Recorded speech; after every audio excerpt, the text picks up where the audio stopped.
하지만 최근 유튜브에는 국제결혼과 베트남 여성에 대한 과장된 이야기, 극단적인 사례, 조회수를 위한 자극적인 내용이 너무 많습니다. 상담 과정에서 실제로 들었던 대표적 오해 5가지와 그에 대한 저희 현실적인 의견을 말씀드리고자 합니다. 첫 번째, 신부의 휴대폰 검사도 하나요? 건터 출신 여성은 걸러야 한다. 20살 이상 나이 차이 나면 문제가 생긴다. 전통 결혼식을 크게 안 하면 결혼 경험이 있는 것이다. 미인 통역사가 있으면 신뢰가 간다. 안녕하세요. 평생을 함께할 참 좋은 인연, 참 좋은 국제 결혼입니다. 요즘 국제 결혼을 알아보시는 많은 예비 신랑님들께서 유튜브 등의 영상 플랫폼을 통해 정보를 얻고 계십니다. 실제로 저희 참조원을 찾아오신 신랑님들 역시 대부분 유튜브 영상을 보고 상담을 신청하신 분이 많습니다. 하지만 최근 유튜브에는 국제결혼과 베트남 여성에 대한 과장된 이야기, 극단적인 사례, 조회수를 위한 자극적인 내용이 너무 많습니다. 이런 영상에 영향을 받아서 결혼을 결심했다가 막상 실제 진행 단계에 들어서면 오히려 불안해지고 확신이 흔들리고 그러다 시간을 끌면서 결혼 적기를 놓치는 경우가 많습니다. 특히 국제결혼의 특성상 시간이 지나면 신랑님과 베트남 여성 사이의 연령 격차는 점점 벌어지고 좋은 인연을 만날 기회는 줄어듭니다. 그래서 오늘은 상담 과정에서 실제로 들었던 대표적 오해 5가지와 그에 대한 저희 현실적인 의견을 말씀드리고자 합니다. 첫 번째, 신부의 휴대폰 검사도 하나요? 간혹 베트남 신부는 휴대폰 검사를 해야 안전하다는 말을 들었다는 분들이 있습니다. 하지만 반대로 생각해 보십시오. 첫 만남에서 누군가 신랑님께 휴대폰 좀 보여주세요 라고 한다면 어떠시겠습니까? 프라이버시가 가득한 개인 공간을 낯선 사람이 들여다보는 것은 신뢰를 넘어서 인권 침해에 가깝습니다. 어떤 영상에서는 내 와이프 될 사람 확인은 내가 한다 라고 말한 신랑님도 계셨습니다. 사실 이게 정상입니다.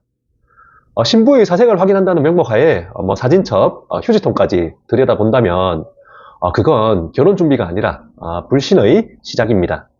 건강한 결혼은 사생활 검열이 아니라 대화를 통해서 서로를 알아가는 과정에서 시작됩니다. 두 번째, 건터 출신 여성은 걸러야 한다.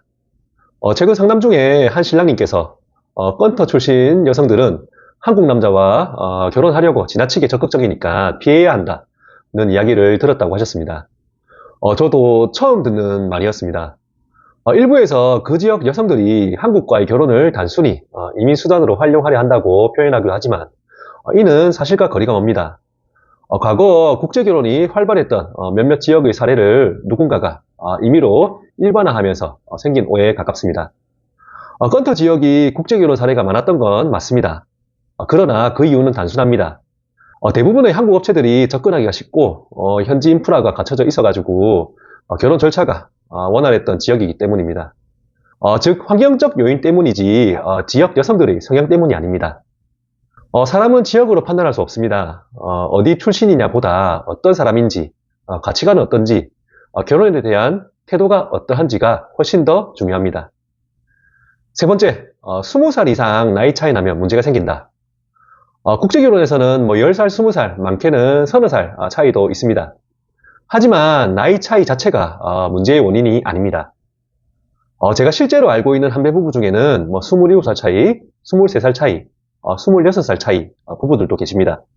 모두 안정적으로 한국에서 생활하고 있고 아이를 낳아 잘 살고 계신 경우도 많습니다.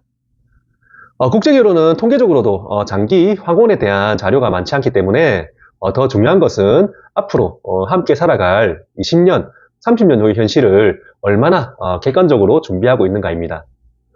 이 부분에 대해서는 제가 참 좋은 카페에 제 관점을 정리해둔 글이 있으니 관심 있으시면 참고해 보시기 바랍니다. 나이 차이가 적어도 맞지 않아서 헤어지는 부부도 있습니다. 결국 중요한 것은 몇 살 차이냐가 아니라 어떤 사람과 어떤 태도로 결혼하느냐가 핵심입니다. 네 번째, 전통 결혼식을 크게 안 하면 결혼 경험이 있는 것이다. 과거 베트남에서는 결혼식을 2박 3일 동안 진행하는 경우가 많았습니다. 하지만 최근에는 현지 사정, 도시 생활 패턴, 예산 문제, 가족들의 이동 편의 등 다양한 현실적 요인으로 전통 결혼식을 1에서 3일에서 당일 일정으로 간소화하는 추세입니다. 결혼식 일정을 축소하는 것은 과거를 감추기 위한 선택이 아니라 시대 흐름에 맞춘 자연스러운 변화일 뿐입니다.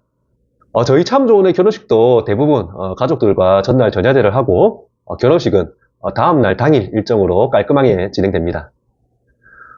결혼식의 기간이나 방식으로 사람의 본질이나 진정성을 판단할 수는 없습니다. 다섯 번째, 미인 통역사가 있으면 신뢰가 간다. 많은 영상에서 아름다운 베트남 여성 직원을 내세우는 경우가 많습니다. 통역사나 실장으로 등장시키거나 직원과 결혼했다고 홍보하는 경우도 있습니다. 물론 이런 요소들이 눈길을 끄는 건 사실입니다. 하지만 관심과 신뢰는 완전히 다른 개념입니다. 신뢰는 절차의 투명성, 회사의 책임감, 관리 시스템, 경험 데이터 이런 것들로 형성되는 것이지 화면 속 비주얼로 만들어지는 것이 아닙니다. 국제결혼은 무조건 안전한 것도 무조건 위험한 것도 아닙니다. 핵심은 현실적인 준비와 정확한 정보입니다. 언어 차이, 문화 차이, 가족 간의 기대 차이, 귀화 과정 등 이건 어느 커플에게나 난관이 될 수 있는 부분입니다. 하지만 반대로 서로를 존중하고 서로를 이해하려 노력하면 국적이 달라도 아주 안정적인 가정을 이루는 경우가 훨씬 많습니다. 국적이 달라도 서로를 존중하며 이해하려는 노력이 있다면 대부분의 부부가 안정적인 가정을 꾸립니다. 반대로 정보를 잘못 이해하고 과장된 컨텐츠만 보고 판단한다면 좋은 인연을 놓치게 됩니다. 유튜브 영상 몇 개 때문에 국제결혼을 준비하시는 예비 신랑님들의 소중한 시간을 낭비하지 않으셨으면 합니다. 극단적인 사례, 자극적인 이야기, 조회수를 위한 컨텐츠만 쫓다 보면 흘러버린 1년, 2년의 시간은 다시 돌아오지 않습니다. 정확한 정보와 현실적 판단 위에 여러분의 결혼 결정을 세우시길 바랍니다. 오늘 영상이 누군가에게 작은 도움이 되었으면 좋겠습니다. 오늘 영상도 도움이 되셨다면 구독과 좋아요, 알림 설정 부탁드리고요. 참 좋은가 상담이 필요하신 분들은 고정 댓글과 더보기란의 연락처와 링크를 통해서 신청해주세요. 끝까지 시청해주셔서 감사합니다.